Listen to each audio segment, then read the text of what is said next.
Warahmatullahi wabarakatuh. Om Swastiastu, salam sejahtera, salam sehat bagi kita semua. Sebelumnya perkenalkan nama saya Rida Siti Halimah dengan NIM 2205031. Di sini saya akan menganalisis karya yang berjudul Concerto in G Mayor dari Telemann. Nah, saya akan bercerita sedikit mengenai komposer ini. Jadi dia lahir di Magdeburg, Jerman pada tanggal 14 Maret 1681, lalu meninggal 25 Juni 1767. Dia ini merupakan komposer paling produktif pada masanya dan dianggap sebagai komposer terkemuka di Jerman. Jadi George Philipp ini juga merupakan seorang violis. Nah, karya ini mungkin berasal antara tahun 1716 atau 1721 ketika Telemann masih di Frankfurt. Nah, konserto ini pertama kali diterbitkan pada tahun 1731. Karya ini terdiri dari 4 movement dalam pola sonata da Chiesa klasik. Jadi ciri khas ini tuh khas banget ya dari banyaknya konsep Telemann, di mana gerakannya lambat cepat.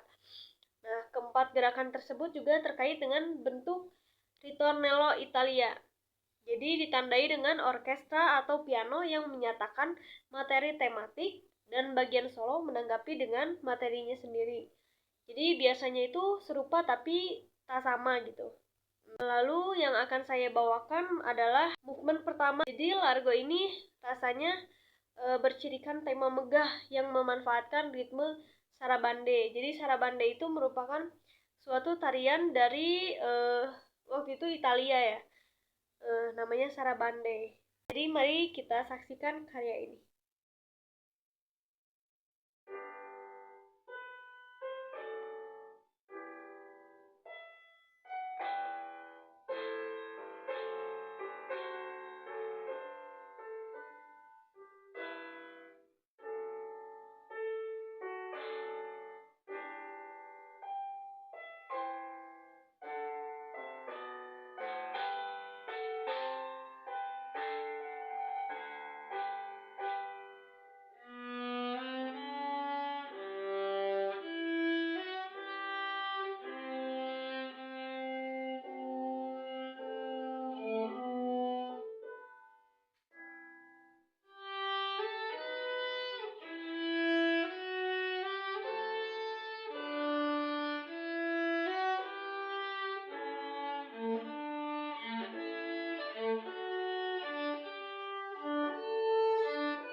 setelah kita mendengarkan karya ini, kita mulai menganalisis dari pengkalimatan karya ini.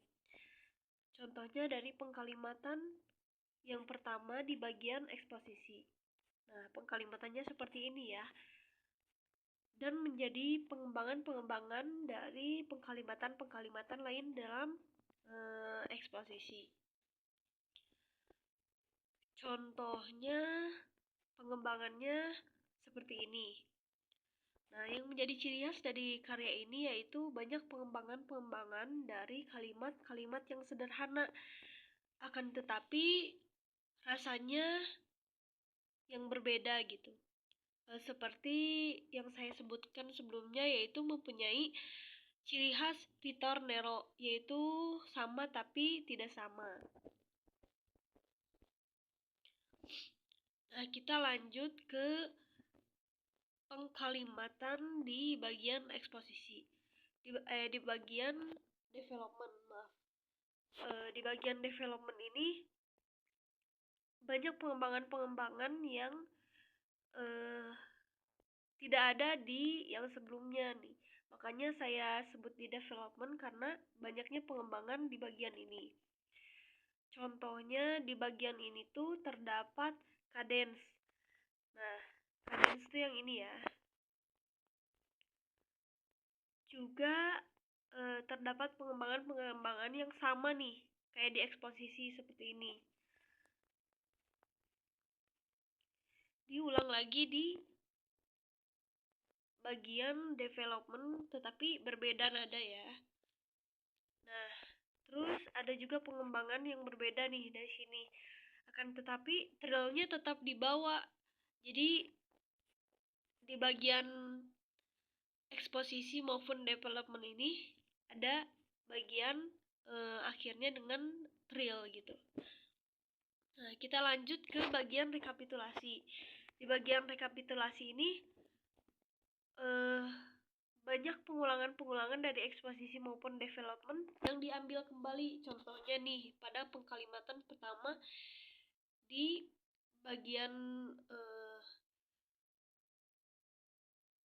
rekapitulasi ini mengambil bagian dari eksposisi. Nih, yang ini nih.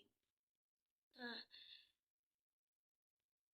ada juga pengembangan yang sama nih di bagian eksposisi, tetapi diterapkan di bagian rekapitulasi.